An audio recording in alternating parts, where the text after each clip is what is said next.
What are you boycotting till the day you die? Dude, reminds me of a time I shit in a Burger King urinal while on a date with an ex. Sorry Burger King guy, I had no choice. We just ate Indian food. The hotel was a 10-minute drive and I could feel a slight shit coming on, but I was confident I had plenty of time. As soon as we left the parking lot I knew I fucked up, but it was too late. We pull onto the highway and I tell her to take the next exit at that Burger King. I just have to go pee, I said casually.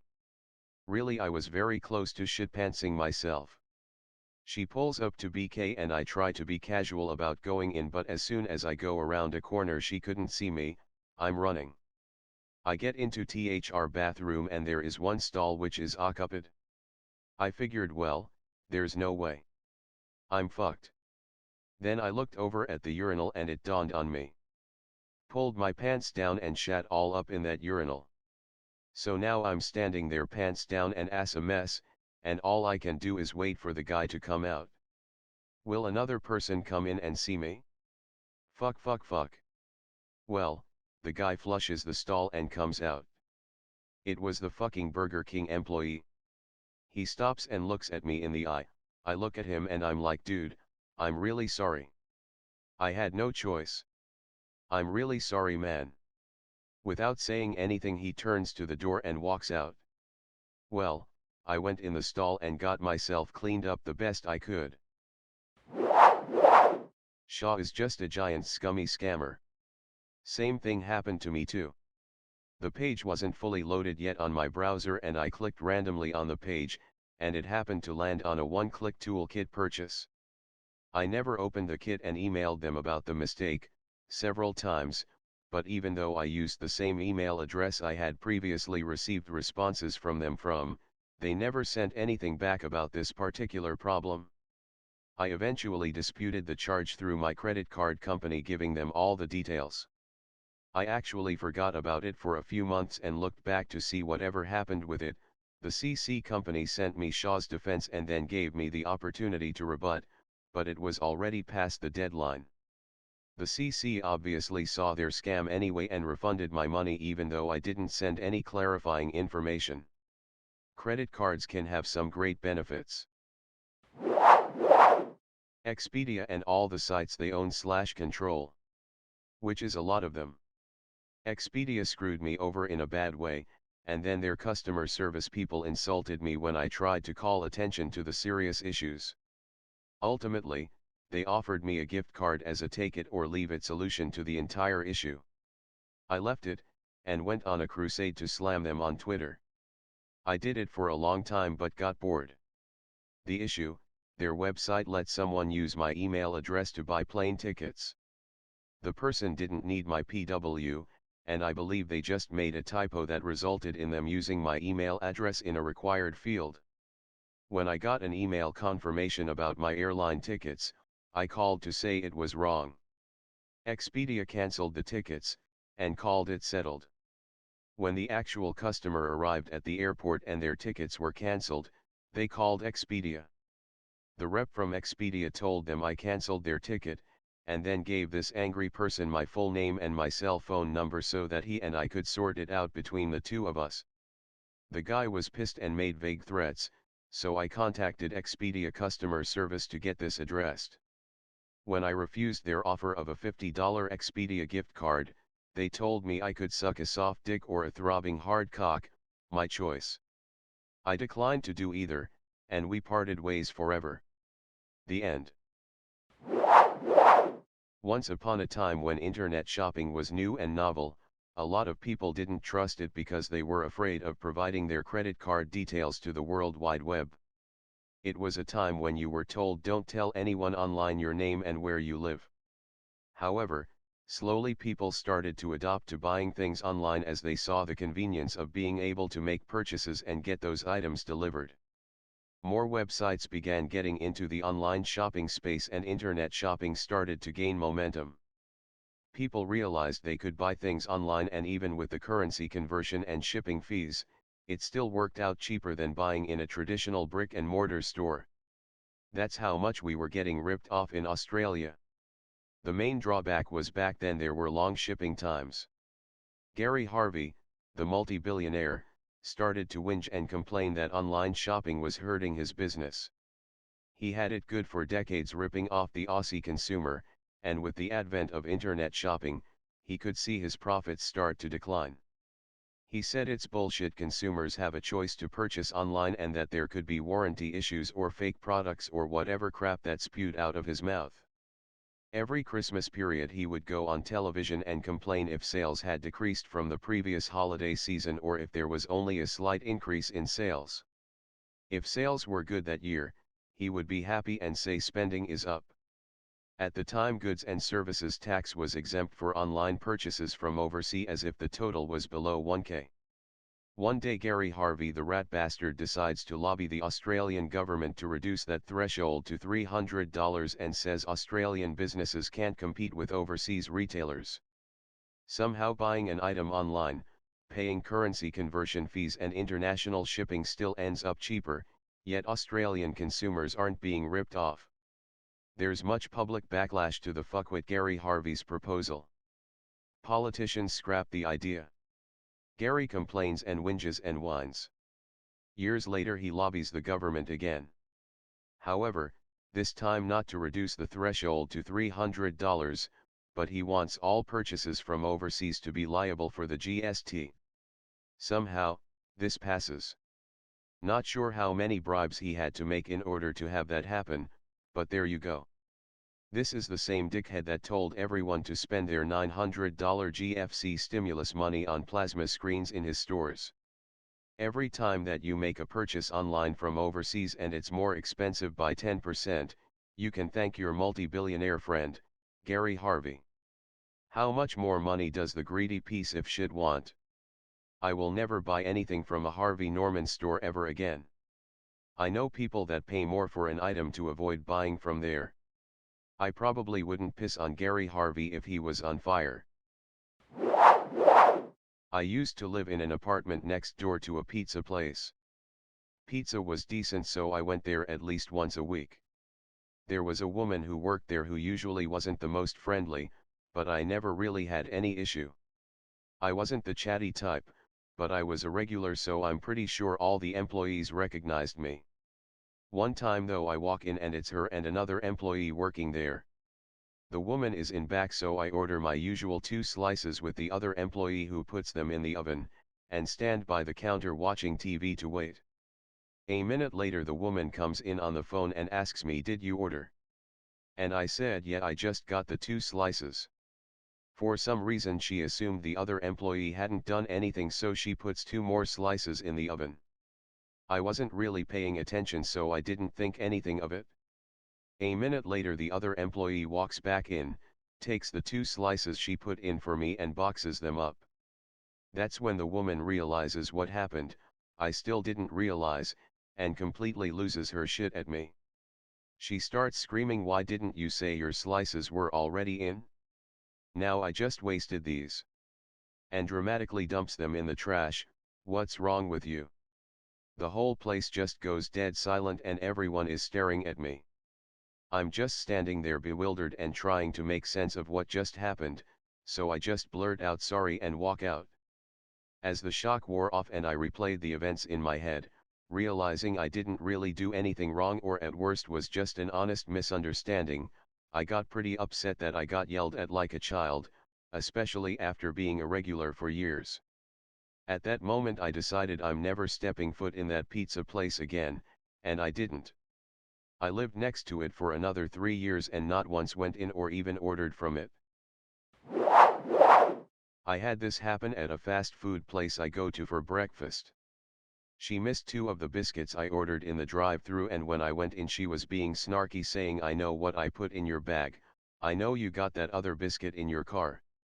I can see it on your face." It was too early in the morning for that bullshit and I did something I've never done to a service employee ever. I yelled, "It's first thing in the morning and you're calling me a liar? I've been coming here for years and now's the time I decided to try to steal a biscuit, and the day I decide to do it, you catch me? Are we being for real right now?" The whole time she was like grinning with her two meth teeth like an asshole and saying yup and you know it. All the old timers gathered for senior coffee were watching it go down. Some lady manager came out of the back and screamed at that employee, told her to take a break and they'd talk, and profusely apologized to me. Gave me a gift card for $30 and said it would be handled. I felt like shit for a while after. I didn't like getting that angry with someone. Fuck State Farm. First, when I was much younger, I used to have them for car insurance. I had full coverage, uninsured, you name it. Well, one day I was hit head on by a daughter who lived with her mother who was driving her mother's car. But the mother had lied to her insurance company stating that she had no one living with her who drove her car, which was obviously false. So her insurance company dropped her. State Farm was a fucking nightmare on all accounts. For years, I'm talking at least 3 years after this accident that I was not at fault for, I called SF twice a week asking about status of my claim, when was an adjuster going to come out, when would my car be fixed, etc. I was being nice, yelling and screaming, going to my agent's office, calling every 800 number, contacting the state insurance regulator, everything you could think of to get this bullshit over with and my car back to normal, and I could not get them to give me a solid answer about an accident that was not my fault. Finally, after years of this maddening bullshit, without any notice whatsoever, an adjuster who seriously could not give a fuck shows up at my job, looks at my busted car for 5 minutes, and writes me a piddly check, minus my deductible, and rolls out. Years later, I get a $500 check in the mail for my deductible. They apparently sued the other driver / her mother, to get the money back. I mean, nice, but they could have given that to me and then sued to collect the loss. Absolutely worse experience dealing with a company, and I've had to deal with some doozies.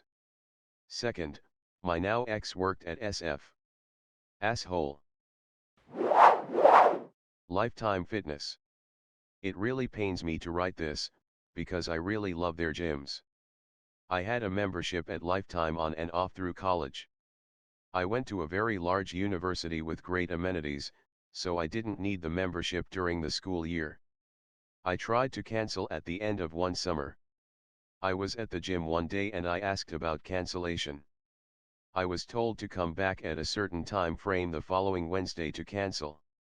I complied. When I showed up, the person doing the cancellations wasn't there. I was told to return the following Wednesday. Surprise, surprise, the person wasn't there again.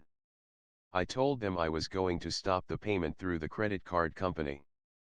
They responded by telling me that they'd take me to collections then. I ended up escalating through their corporate offices to get the membership cancelled. They managed to get 2 extra months of fees out of me. After that year of college, I shifted over to LA Fitness, and maintained that membership for about 10 years. When I moved away from LA Fitness, I joined the YMCA, where I've been for the last 5 to 6 years. I will always have a gym membership, but I am committed to not joining a Lifetime Fitness again until I'm reimbursed. It's really a loss for both of us. Edit, thanks for the awards everybody.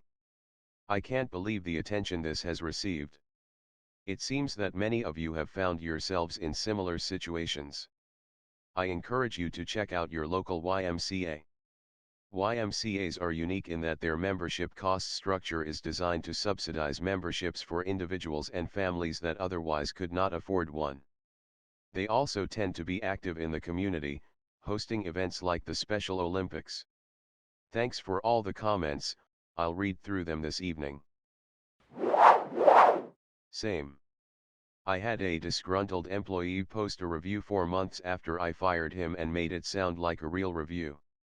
This was actually really upsetting for me because the whole reason I fired him was because in one 15-minute instance he called a customer a bitch, threatened to break another co-worker's arm, then tried to get into a fist fight, so I had to physically retrain him and literally dragged him by the collar outside the restaurant in the middle of service, locked the door, and then I called the cops. He harassed me for 3 days, sending up to 400 texts a day insulting me, calling me names, threatening to tell his high-powered friends and his lawyer about how he was unjustly fired. I cried for weeks about it because I was legitimately scared. I was 25 and this guy was 43. And then he posted on Yelp, and not only did my bosses not care about it, they just dismissed it as "don't let it get under your skin." Like, sir, I was scared for my life, but whatever. Yelp just refused to take it down. It's still up to this day, 5 years later. Fuck Yelp forever. Edited to add, since this post is blowing up, I would love to say that the best thing you can do to counterbalance these horrible reviews is to give 5-star reviews to all of your favorite places regularly. 4-star reviews actually hurt more than they help. So go take some time today to leave 5-star reviews, ideally on Google, on all of your favorite places, and tell your friends to do the same. It's free and it really helps local businesses. Thank you. A guy worked at their doggy daycare. If you bored with them, know that if you don't do the daycare, your dog will sit in their cage for 23.5 hours a day. They will never see sunlight during their stay. They will be taken about 10 feet on a walk to a concrete pad to do their business, and then they will be out back into their kennel. If your dog is a bully breed, Staffy, Pit Bull, whatever breed the target dog is, etc., they are not allowed to ever be in daycare. Also, we had a training session once where they showed a video. In the video, a grooming person goes to their manager and says, "Hey, I think this dog is stressed," and their manager takes a look and goes, "Nah, it's alright, keep grooming." The dog then has some stress-related illness. My store manager paused the video and said, "Who is at fault here, the manager or the groomer?" I thought the manager for dismissing and reassuring the groomer it was okay despite the groomer's worries. Nope. According to my store manager, it was the groomer's fault. Was not a fan of that job. Yeah, depending on your managers it becomes a hellscape in PetSmarts. My store less than what I'd call perfect, but the other managers take complete control in keeping the pets as the biggest concern. We constantly battle against corporate rules that don't make sense and take any precautions needed to keep the pets safe. In my case, dogs that get boarded for months with no playtime will be given extra long walks, and extra playtimes, or put into day camp if they're suitable, so they aren't going stir crazy and they'll actually enjoy their time there. If the dogs are old or super shy, we'll control who is in camp with them so they enjoy it more, or give them frequent breaks to calm down and associate camp as a positive experience. And we won't charge for that. That wouldn't make any sense. I personally really enjoy my job and my store. It has its faults, but slowly my managers are working on changing policies and making things more suitable for the pets, and when we bring up issues or concerns, it's usually listened to by our managers. We do what we can at my store. Late to the party, so almost no one will see this, but cars healed. I once bought a used car sight unseen, rare model, whole other story, and had it shipped to my state. Since it was a pretty big investment on a used car known to have high maintenance costs, I called Cars Healed to see what they would charge for a warranty. I ended up being okay with the cost and coverage, so I accepted and signed up on the phone. Took about 30 minutes all in. The car showed up later that week and was a disaster. Clearly had been damaged since the pictures were taken, engine knock, etc. I had used a third-party site and was able to ship the cat back for a full refund. I thought that would be the hard part, but then I tried to cancel my Cars Healed policy. I spent over 4 hours on the phone. First, I had multiple people argue with me and say that I should keep the policy because I had introductory pricing that I couldn't get again. Keep the policy, on a car I didn't even purchase. Then when that tactic failed, I would simply get hung up on and transferred to some other rep. I'd repeat my demand to cancel my policy, listen to them tell me to keep it, and get placed back on hold. Finally I found someone kind enough to actually let me cancel my policy. Never again. Pep Boys. They wouldn't honor the warranty on an alternator that died on me after 3 weeks. The alternator seized, so the engine couldn't even turn over. I was stranded in the snow at night. That was 11 years ago. Haven't been in one since. My headlights weren't turning on during the daytime, old Chevy Prism/Toyota Corolla, so I changed out the alternator myself and returned the core. 3 weeks later, my car was screaming like a banshee at random intervals at low speed. I'd had a friend whose car threw a flywheel, so I thought my engine was a goner. I had to call whatever local mechanic was nearest to have my car towed. Sure enough, it was the new alternator. It cost me $450 for the tow and to replace the $90 alternator I'd already changed. To set the stage, I was a new dad, just had my second beautiful girl. I recently graduated college, adult student, and was unfortunately married to a borderline sociopath. I had unimaginable student and credit card debt and worked no less than 3 jobs for as many years. Making ends meet was a joke. I bought food on credit cards. Doing my own vehicle maintenance was a necessity. I'd changed out water pumps, alternators and distributors on my other cars. I rebuilt carbs and entire motorcycles in order to sell them off. I'd already sold the dream bike I built before getting married. It's a vintage bike, nothing special, but it was mine, along with all my cheap guitars and anything I could get a buck for on eBay. I worked in tile installation, managed a restaurant on weekends and did freelance IT on the side after my regular 9 to 5. My wife was able but unwilling to work. I was doing whatever it took to keep going and try to avoid spending money on anything we didn't absolutely need. We were past dead broke. There's my life at that point.